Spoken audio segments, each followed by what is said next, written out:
Welcome to the Raven's Call. I'm Eric Wordweaver Sjerven, Goldie of the Ridgar folk here in East Texas. This is a show where I ramble on about some different heathen-related subjects that strike my fancy, something that might be of some benefit to some of the newbies out there, or maybe get some thoughts going for some of the old hats that have come across these subjects before, but maybe want to look at things from a different point of view, different perspective, things like that.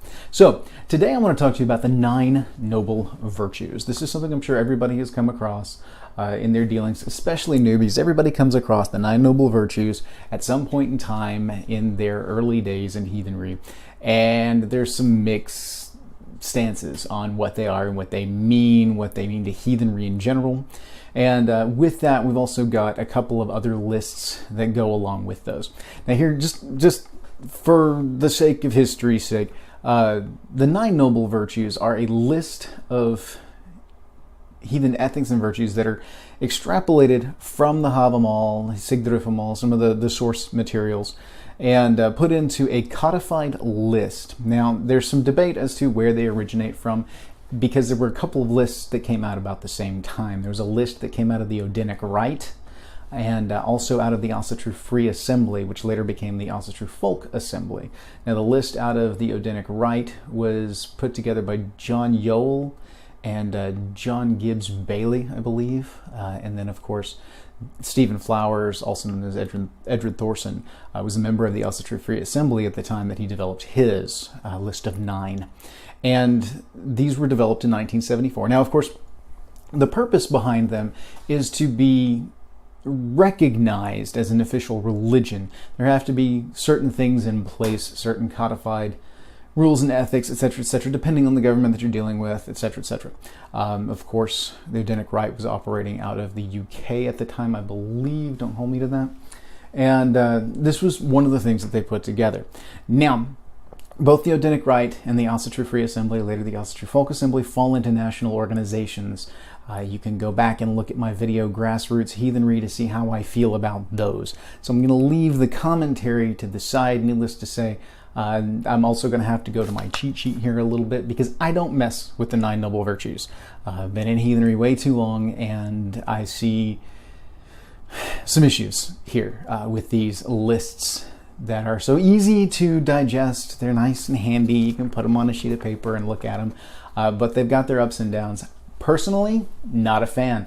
But I thought I'd throw something out there to give kind of my point of view on it, so that people that are looking and want some information on them can see kind of one person's point of view. Keep in mind, everything on this channel is just how I see things. I do not take that as set in stone. Take it with a grain of salt. Do your own research.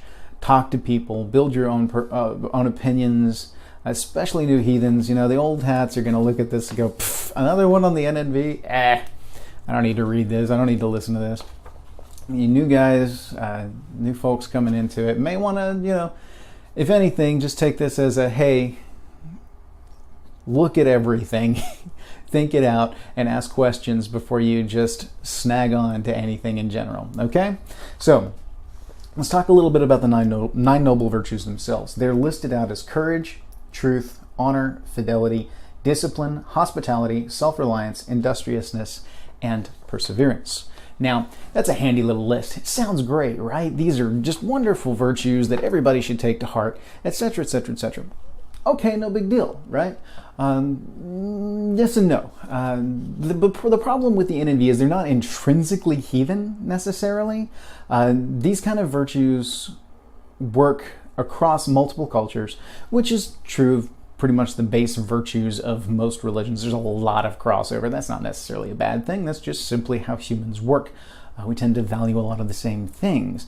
Now, in breaking down this list, and specifically, you tend to find some areas where things kind of fall away, where things end up becoming oversimplified to the point that they lose their true heathen nature.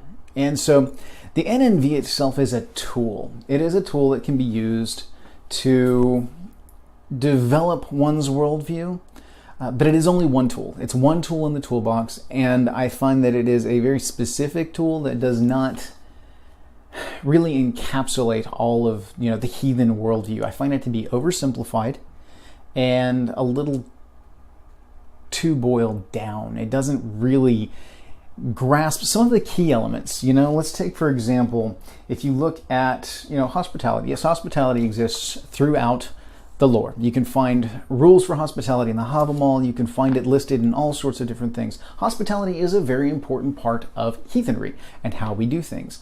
But taken to just a concrete look at the list, hospitality is important. We must extend hospitality to everyone. Even in the lore, it says that you never know when someone might be olden in disguise. Look, this is true, okay? Hospitality does extend insofar as you don't just need to be rude and mean and hateful to everybody that exists out there. But again, just going by that list, you could see that you would need to extend hospitality to everyone because you never know when it could be olden. Yes and no. I mean, in heathenry, you're going to find a need to protect your Inengard, a need to protect those people that are most important to you and the weird and luck of your tribe. Extending hospitality to people to whom you should not extend it is also something that is warned about in the Havamal. You see, it's more nuanced, it's more complicated than that. So going by just this list ends up putting you in a spot where you're actually doing more harm to your Inengard than you're actually doing good. As a result, this is something that is intrinsically non-heathen. It's against the heathen point of view, depending on your particular worldview. I'm not going to pretend mine is the only one, but it is mine, and so it's the only one that I can operate by. So anything that I give you is just from my point of view, okay? Now, truth. Truth is something that sounds, it's fantastic. Everybody, truth, justice, the American way if you're in America, which I know some of you guys are not. But simply put, even the Havamal says that truth is extended to those that are deserving of truth. But there is no ill consequence for returning lie for lie to someone that you cannot trust. Havamal warns against oversharing with individuals that you cannot trust. Again, it's worth is established, and if a person is worthy, then yes, they get the full truth. But if it's somebody who would use that truth against you and damage you or your Inengard as an extension thereof, then you're actually doing more harm than good. So again, it comes back to what's good for the Inengard. Look at self-reliance. Okay, this is one that hits me interestingly. Pardon the look down at the list, but self-reliance. Heathenry is a tribal folkway, mostly, and some people trip up on the term tribalism. Fine. Tribe, kindred, whatever it is that you adhere to, whatever kind of grouping you identify through, we rely on one another. Heathenry came up in an era where if you did not depend on your Inengard, you did not survive. It was as simple as that. People needed each other. Yes, self-reliance was important. You needed to be able to do for yourself, but you needed to be able to do for yourself as an extension of the tribe. No one man was ever expected to do everything, but you needed to be worthy. You needed to bring something to the tribe that helped the survival of the tribe. So an over-focus on self-reliance there, if not extrapolated with deeper heathen thought, applied heathen thought, will give you actually a misleading interpretation of this virtue that will lead you down a path that puts you, again, in a wrong spot. You'll end up at odds with tribe because you're not leaning on your tribe when you need to. Key example, go back and watch my video on depression and heathenry. Relying on one's Inengard is extremely important. You have to bring something to the Inengard. You have to be reliable for your Inengard. You need to have some kind of worth, something you bring to the table so that you're not a drain on your society. But it's family, it's tribe, it's extended clans, and to be completely self-reliant and not reliant on your tribe, well, I mean, okay, yeah, you can be independent, etc., etc., etc., but there's nothing wrong with relying on your tribe. That's what they're there for. You help them, they help you. Together as a whole, we become stronger. And I say we as far as the Inengard. I'm not talking about any kind of globalized heathen folk that doesn't exist. It's grassroots. That's where it's at, grassroots. So what I'm getting at with all of this is that the NNV is a tool, and if you look, there are other lists out there. Steve McNally put out some Odinist values. There's a list of charges also that came out of the Odinic Rite era of things. I think they're the ones that's tied to. Again, don't hold me to that. I don't truck with these much, so I don't have all of the details staying handy. But my key point is, what actually matters in this, matters to me, and I hope will matter to you, is that it's not something that's simple to boil down to an easy list. Yeah, they're great to be able to look at and remind yourself to be strong, be true, etc., etc., etc. But I mean, even if you look at the courage virtue, yes, courage is important. You want to be courageous. You want to be, there for your people. You want to stand up when things need to be there. But courage can lead towards stupidity if taken to an extreme. All of these on this list taken to an extreme can actually be counterproductive to what's actually at the core of heathenry. So this is my point. Instead of looking to things like the NNV or to, the Odinist values, or looking to, the list of charges, things like that, instead of going to a ready list, applied heathen thought takes a lot deeper exploration and research. You've really got to look at what matters. If you want a source material to go to that's really good and has some good insights, some good information, or really explores applied heathen thought, then look up the book We Are Our Deeds by Eric Wodening. It's a fantastic book. I've referenced it in different videos. I've got a video called We Are Our Deeds where I go into a lot of this. And you explore the fact that Eric goes through and looks at the linguistic elements that make up heathen virtues, ethics, and morality. And you look at the words that people have for things, how they relate to one another, and this gives you a picture of what meant something to these people. And so in this whole book of We Are Our Deeds, he explores the concept of good and evil within a heathen concept. Good versus evil. Good is what was good for the tribe, what saw to the survival of the tribe. And what was evil were those things that were harmful or detrimental to the tribe, those things that damaged the survivability of the tribe.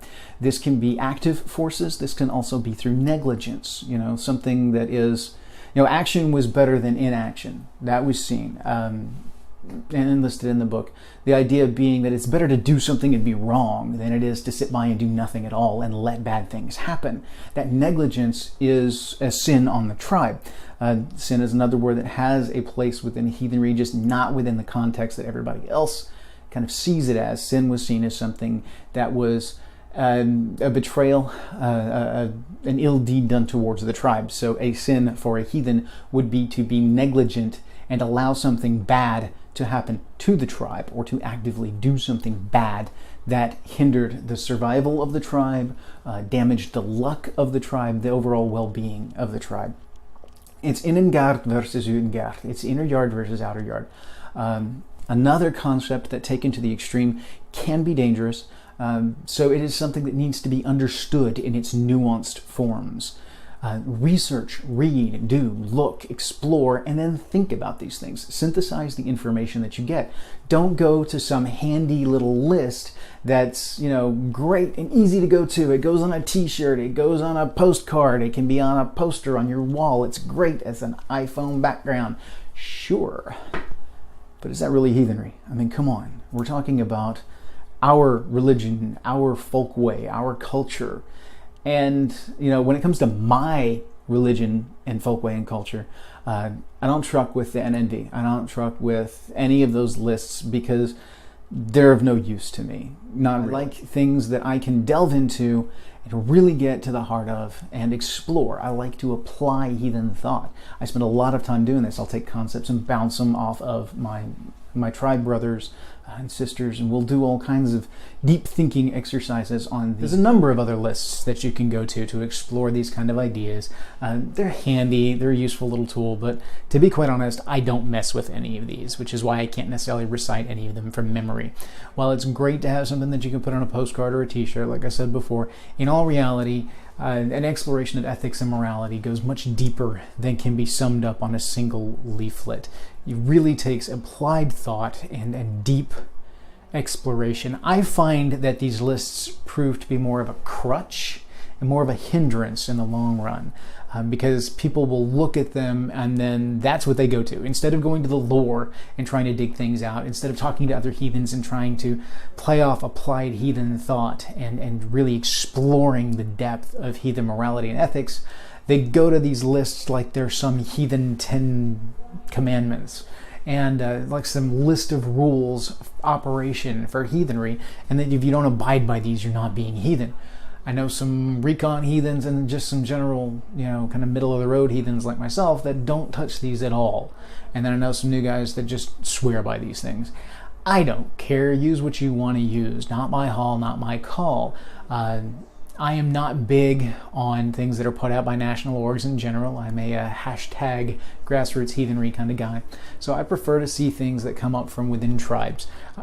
It's more beneficial, I think, to heathenry in the long run to see tribes developing their own understanding of heathen ethics and virtues, developing what is important to their tribe, and really putting it in that context, because I think that's where the meat and potatoes of heathenry is. And so I'd like to see more people do that.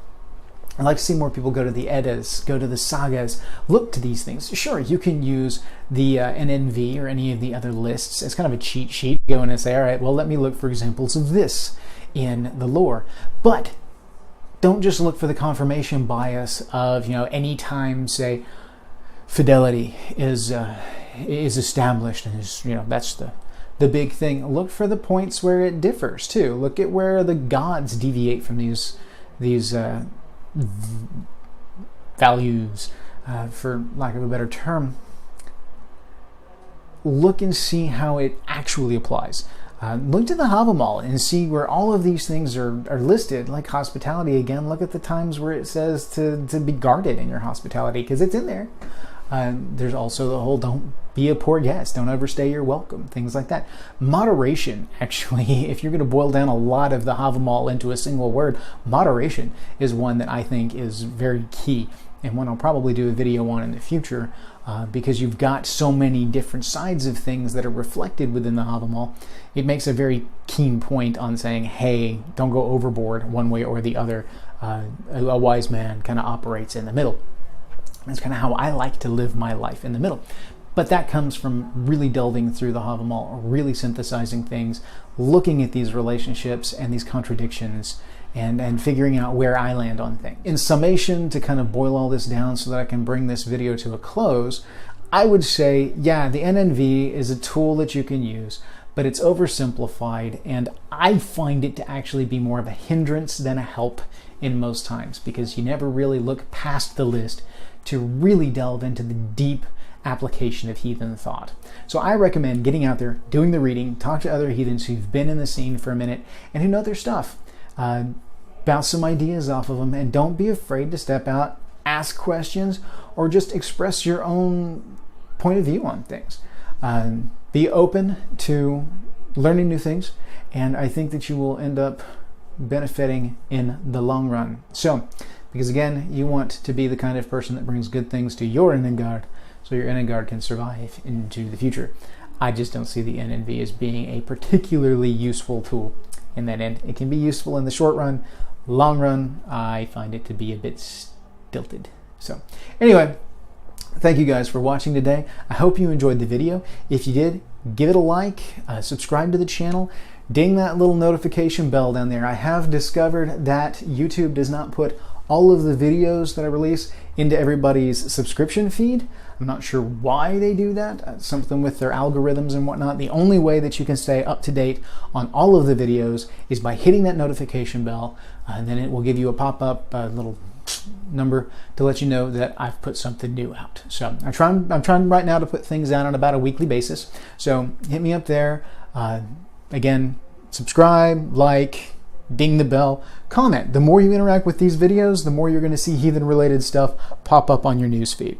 You can also follow me on Facebook at Word-Weaver Productions, and that's a group on Facebook. I approve everybody that comes through. I think it's an open group. Anyway, it still makes me go through and approve. I don't care. I approve everybody. I want you guys to be able to get in there. I'm using it as a networking tool as well as a forum to put out my videos. So it's not just a place to go and get my videos, which obviously you can get here on YouTube. It is a chance for you guys to meet and greet each other in the viewing audience, and I've got a lot of people from a lot of different walks of life. I think I'm up to like 94 different subscribers at this exact moment. That number continues to go up as you guys share the videos and more people discover the channel. I want you guys to be able to visit with each other, meet each other, put a roll call thing up just the other day so that we can go through and see where everybody's kind of from in their area. So jump on there, let people know where you're from, make some connections, get out there and know each other, share some ideas. You feel like I'm off base on something? Toss a comment up there. Let's get a conversation going. I'm not afraid to talk it out. I like that. It's how I learn. It's how I grow. So you can also follow me on Twitter at Eric, ERIC_Sjerven, SJERVEN. You can also email me if you need to at esjerven@gmail.com. That's ESJERV as in Victor, en@gmail.com.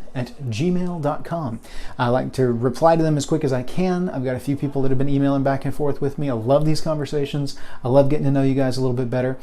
Feel free to let me know if there's anything that you'd like to see covered in the channel, or if there are just general questions you've got for me. Keep in mind, this is just how this Go These Mind works. It's not necessarily reflective of everybody. I'm not down with the hashtag pop heathen culture. I know I say hashtag a lot, but I'm having fun with these things, so why not? So anyway, thank you guys. Hope you enjoyed. Have a good day. See you around.